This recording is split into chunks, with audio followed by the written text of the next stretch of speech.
What's up? How y'all doing? It's your boy Cole Gotti, and I'm coming at y'all with another video today. I'm about to get into my recap of week 5. Before we start, if you don't mind, hit that like and subscribe button, and let's go. Starting off Thursday night game, North Carolina at Miami. I chose Miami to win.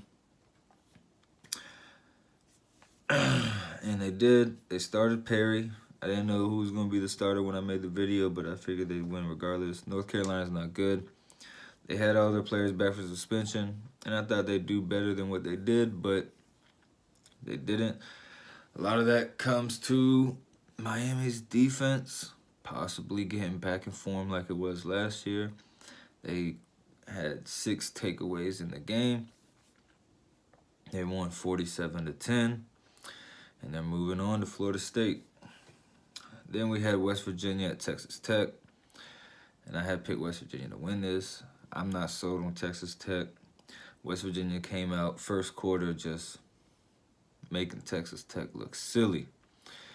And then I stopped even following the game, but I seen on the ticker that Texas Tech was only down by like 7 at one point, so I had to turn it back, and Texas Tech came back, made it a game. They lost 42-34, and honestly, I don't know how to look at that game. At first, before Texas Tech came back, I was thinking, okay, West Virginia might actually be contenders. The way that they just came out and was just slapping Texas Tech all over the place, just running up the score, I was thinking maybe they could be contenders.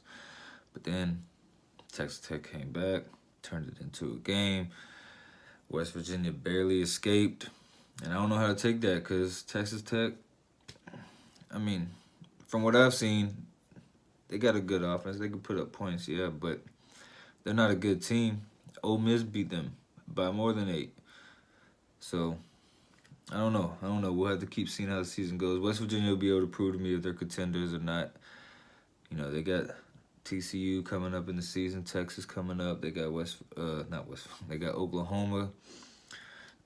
Which really Oklahoma's the only team on that schedule that is going to be a real test of being a contender, but I don't know. We'll see how they do.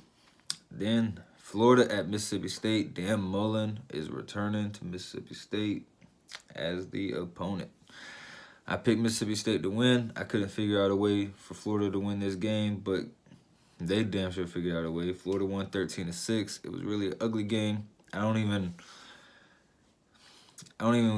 know how to look at Florida after this game. Really, it just verifies that Mississippi State is some ass.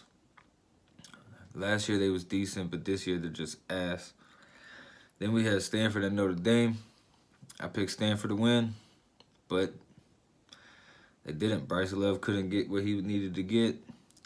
Their quarterback, what's his name, Costello, he couldn't get nothing going. And Notre Dame, with their quarterback change, putting Book in, that man's doing his thing. Like, he really is. Notre Dame's looking really good with him back there. They won 38-17. They remain undefeated. South Carolina, Kentucky. Some people thought this was a test for Kentucky. I didn't really think it was a test. I wouldn't say the word test because Kentucky I'm pretty sure they're legit. I don't know if they're going to be legit all season. They might be just hot right now. You never know. But right now they are definitely legit. And they won 24-10. I had picked Kentucky to win that. I don't think Kentucky's really going to catch an L until they play Georgia. So they're going to have a pretty good season maybe. I don't know. I think they got A&M coming up on their schedule. We'll see how they finish up. We'll see if they can keep it up. I feel like they're one-dimensional. I feel like if you can shut down Snell, which is hard to do. I mean, it's easier said than done. But I feel like if you can lock down Snell, then you pretty much can do what you want with Kentucky as long as you can keep moving the offense against them. Then we had Ohio State at Penn State. I picked Ohio State to win this game. They looked like shit, in my opinion, throughout the whole game. They started off just looking like they were about to get blown out by Penn State. Penn State was doing whatever they want with them. They made adjustments. They turned it around. They came back. They won by 1 point. 27-26. Even though they came back and they won, I'm still not completely sold on Ohio State because they look bad doing it. And Penn State, I wasn't sold on them from week 1. So, I don't know.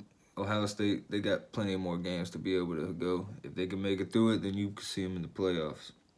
Penn State's, no. This right here was the end of their season, losing Ohio State. And we had BYU at Washington. I picked Washington to win this. And Washington won 35-7. I still haven't been too impressed with Washington. Jake Browning, he's just having good games, average games. He hasn't had no standout game. Gaskin in this game didn't really stand out too much, but they had 2 running backs, 2 80-yard rushers, so he was splitting the carries. Then my upset pick, I picked Ole Miss to beat LSU. I was just thinking that they was going to be able to beat them on the deep ball and turn it into a shootout, and I didn't think that it was going to be able to, LSU was going to be able to win a shootout. But the way fucking Burrow played in that game, maybe they would have won a shootout. He had 292 passing yards, 96 rushing yards, and 4 total touchdowns. He definitely played great in this game. LSU's defense definitely stopped anything Ole Miss was trying to do. And if Burrow can play like that consistently, then LSU definitely is a contender. This is his first game standing out like that. If this is a sign of him, you know, getting his stride going, getting in rhythm, and getting a hot streak going, LSU's a contender if he can do that every game. Then we had USC at Arizona. I picked USC to win. Kevin Sumlin, first year at Arizona, now he's 2-3, not having a great start. Even with a mobile quarterback, what's his name, Khalil Tate, whatever, who was in the Heisman conversations at the beginning of the season, and he's not doing nothing with him. USC beat him 24-20. JT Daniels, you know, he's still having his ups and downs, but the man's starting to get things going for USC, and I believe they're going to finish out the season strong. Then we had Utah at Washington State. I picked Washington State to win this. I figured Mike Leach is going to find too many ways to score against a team that doesn't really score as much as them. But it was my fault, and I apologize, Utah. I forgot all about the fact that, you know, you guys definitely played defense, and it was a chess match. Washington State came out with the win, but 28-24, Utah made it a pretty good game throughout the way. But what's that?